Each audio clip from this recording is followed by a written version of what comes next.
പ്രിയപ്പെട്ട വരന്മാരെ, വരത്തികളെ, ഇന്ന് നമ്മളൊരു കൊച്ചറ ലാൻഡ്സ്കേപ്പാണ് വരയ്ക്കുന്നത്. ഇവിടെ സ്കെച്ചിനും ഒന്നും വലിയ പ്രാധാന്യമൊന്നുമില്ല, കുറച്ച് ലൈനുകൾ മാത്രമേ ഉള്ളൂ. എന്നാലും നിങ്ങൾക്ക് സ്കെച്ച് ഡിസ്ക്രിപ്ഷനിൽ നിന്ന് ഡൗൺലോഡ് ചെയ്യാം. ഒരു ചെറിയ വീടും കാടും മലയും ഒക്കെ തന്നെയാണ്.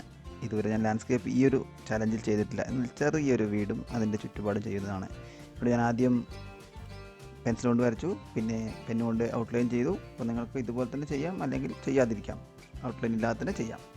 അതിനുശേഷം നല്ല വലിയ ബ്രഷ് എടുത്ത്, മോബ് ബ്രഷാണിത്, ഇതിൻ്റെ വീഡിയോ ചെയ്തിട്ടുണ്ട്. മോബ് ബ്രഷിനെ കുറിച്ച് വാങ്ങാൻ താല്പര്യങ്ങൾക്ക് വാങ്ങാം. അതിൽ നന്നായി വെള്ളം നിൽക്കും. ആ വെള്ളമുള്ള ബ്രഷ് എടുത്ത് ആദ്യം ആ ഒരു മരത്തിൻ്റെ ഭാഗം, ആകാശം വരുന്ന ഭാഗം നനച്ചു.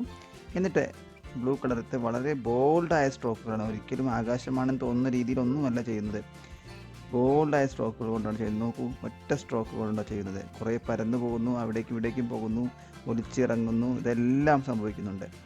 ഇങ്ങനെ ഒന്ന് ചെയ്തു നോക്കുക. കാരണം പേടിയില്ലാതെ ബ്രഷ് ഉപയോഗിക്കാനും കളർ മിക്സ് ചെയ്യാനും എല്ലാം നമുക്ക് ഇങ്ങനെ പഠിക്കാം. കണ്ടോ, ഞാൻ അവസാനം വെച്ച സ്ട്രോക്കിൻ്റെ അവിടെ നിന്ന് കളർ ഒലിച്ചിറങ്ങുന്നത്. അതിനുശേഷം യെല്ലോ ഓക്കറും പെർമനൻറ്റ് ഗ്രീനും മിക്സ് ചെയ്ത് മരത്തിൻ്റെ ഭാഗവും അതേ രീതിയിൽ തന്നെ ചെയ്യുന്നു. ഒറ്റ സ്ട്രോക്കാണ്, ചെരിച്ചും മറിച്ചും അങ്ങോട്ടും ഇങ്ങോട്ടും ചെരിച്ചല്ല. വീടിൻ്റെ മുകളിലേക്കെല്ലാം കളർ ഇറങ്ങി വരുന്നതെല്ലാം നിങ്ങൾക്ക് കാണാൻ പറ്റും. ഇതിനെക്കുറിച്ചൊന്നും നിങ്ങൾ പേടിക്കേണ്ട, അങ്ങോട്ട് ചെയ്യുക. 1, 2, 3 തവണ ചെയ്താൽ നിങ്ങൾക്കും നല്ല കൺട്രോൾ വരും. അപ്പോൾ കളറിനെ പേടി മാറ്റാനും ബ്രഷ് സ്ട്രോക്കിനെ കുറിച്ചുള്ള പേടി മാറ്റാനും എല്ലാം ചെയ്യാം. ഇവിടെ കണ്ടോ, കളർ മിക്സ് ചെയ്ത് ജസ്റ്റ് ഇങ്ങനെ ഒപ്പിക്കൊടുക്കുകയാണ്. ഒപ്പം തന്നെ ബ്രഷ് ഒന്ന് റൊട്ടേറ്റ് ചെയ്യുന്നുണ്ട്. അപ്പോൾ ഓരോ അടയാളങ്ങളും വ്യത്യസ്ത രീതിയിലാണ് വരുന്നത്.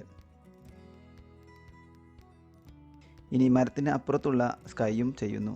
ആദ്യം നമ്മൾ ബ്ലൂ കൊണ്ടാണ് ചെയ്തത്, പിന്നെ മരം വരച്ചു, പിന്നെ അപ്പുറത്തെ ഭാഗം ചെയ്യുന്നു. എല്ലായിടത്തും ഒലിച്ചിറങ്ങി വരുന്നത് നിങ്ങൾക്ക് കാണാം. അടയാളങ്ങൾ നല്ലോണം ഉണ്ടാവും, സാരമില്ല.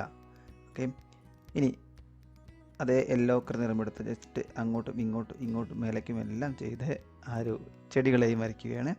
കുറച്ചുകൂടി ഗ്രീൻ എടുത്ത് അതിന് കൂടെ ചേർക്കുകയാണ്. ബ്രഷ് ഉപയോഗിക്കുന്ന ഒരാൾ കോൺഫിഡൻസ് കൂട്ടാൻ ഇത് നിങ്ങൾക്ക് ഉപകരിക്കും.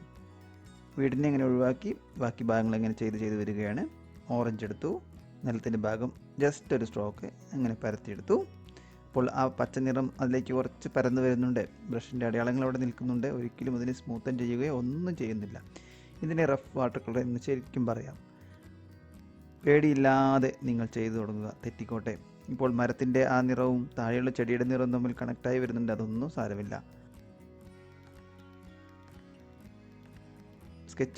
സ്കെച്ചിട്ടതിൻ്റെ ഭാഗത്തും ഞാൻ പെയിൻറ്റ് ചെയ്തത് വേറൊരു ഭാഗത്തും കൂടിയാണ്, അതൊന്നും സാരമില്ല. ഇനി ആ ഒരു വീടിൻ്റെ റൂഫും സ്കാർലറ്റ് റെഡ് ഉപയോഗിച്ച് ജസ്റ്റ് ലൈറ്റായിട്ട് ലെയർ ചെയ്യുകയാണ്. ബ്രഷ് ഉപയോഗിക്കുന്നത് ഈ ബ്രഷല്ല നിങ്ങളുടെ കയ്യിലുള്ളത്, നിങ്ങൾക്ക് കുറച്ച് ബുദ്ധിമുട്ടുണ്ടാവും. പക്ഷേ നിങ്ങളുടെ കയ്യിലുള്ള വലിയ ബ്രഷ് ഉപയോഗിച്ച് ചെയ്തു ശീലിക്കുക. അല്പം വയലറ്റ് മിക്സ് ചെയ്തു. നനഞ്ഞിരിക്കുകയാണ്, മുഴുവനായിട്ട് ഉണങ്ങിയിട്ടില്ല ആദ്യത്തെ ലെയർ, അപ്പോൾ തന്നെയാണ് ചെയ്യുന്നത്. അപ്പോൾ കുറച്ച് പരന്നു പോകാനൊക്കെ ചാൻസ് ഉണ്ട്. നിങ്ങളിത് ചെയ്യുമ്പോൾ പെട്ടെന്ന് ഒരു തവണ കൊണ്ട് ശരിയാവുമെന്ന് പ്രതീക്ഷിക്കരുത്. കുറച്ച് സമയമെടുക്കും. 1, 2, 3 തവണ ചെയ്ത് നോക്കുക. ഈ ഒരു ബോൾഡ് സ്ട്രോക്കുകൾ ഉണ്ടാക്കിയെടുക്കാൻ നിങ്ങൾ പഠിക്കണം. അവിടെ കുറച്ച് ഡാർക്കായി പോയി എന്ന് തോന്നിയുകൊണ്ട് അത് കുറച്ച് പിക്ക് ചെയ്തു. കുറച്ചുകൂടി ഗ്രീൻ എടുത്ത് ആ ഒരു ആദ്യം വരച്ച ചെടിയുടെ ആ ഭാഗത്തെ കുറച്ചുകൂടി ചേർക്കുകയാണ്. ഇപ്പോഴും ആദ്യം ഉപയോഗിച്ച പോലെ തന്നെ വളരെ ബോൾഡായാണ്. ബോൾഡ് സ്ട്രോക്കുകൾ എന്ന് പറഞ്ഞാൽ കോൺഫിഡൻസ് ആയ സ്ട്രോക്കുകൾ എന്നുകൂടി അർത്ഥമുണ്ട്. അതുകൂടാതെ വലിയ സ്ട്രോക്കുകൾ എന്നും അർത്ഥമുണ്ട്. മരത്തിൻ്റെ ഭാഗത്തും അതേ നിറങ്ങൾ കൊണ്ട് തന്നെ ചെയ്യുന്നു. അപ്പോൾ കൂടുതൽ നിറങ്ങൾ മിക്സ് ചെയ്യുന്നൊന്നുമില്ല. മഞ്ഞയും ചുവപ്പും നീലയും പച്ചയും ഒക്കെ തന്നെയുള്ളൂ. നിങ്ങളത് മിക്സ് ചെയ്ത് പഠിക്കുക. സ്ട്രോക്കുകളാണ് ഇവിടെ നമ്മൾ പഠിക്കുന്നത്. വളരെ സിമ്പിളാണ് എന്ന് തോന്നും, പക്ഷേ കുറച്ച് ബുദ്ധിമുട്ടുണ്ട്. ആ സ്ട്രോക്കുകൾ അതുപോലെ തന്നെ വരണമെന്നുണ്ടെങ്കിൽ കുറച്ച് ബുദ്ധിമുട്ടുണ്ട്. അല്ല, നിങ്ങൾക്ക് ഇഷ്ടമുള്ളതുപോലെ ചെയ്യാനാണെങ്കിൽ ഈസിയാണ്. ഓറഞ്ച് റെഡ് മിക്സ് ചെയ്ത് ആ ഒരു മരത്തിൻ്റെ തടി വരയ്ക്കുന്നു, കൊമ്പുകൾ വരയ്ക്കുന്നു. അത് കുറച്ച് കട്ടിയിൽ വേണം ചെയ്യാൻ. സ്ട്രോക്ക് ഉപയോഗിക്കുന്നത് കണ്ടോ, വളരെ ഫ്രീ ആയാണ്. ബ്രഷ് കുറച്ച് നീട്ടിപ്പിടിച്ച് ഉപയോഗിച്ചാൽ നമുക്ക് ഇതുപോലുള്ള ഫ്രീ സ്ട്രോക്കുകൾ ഇടാൻ കഴിയും.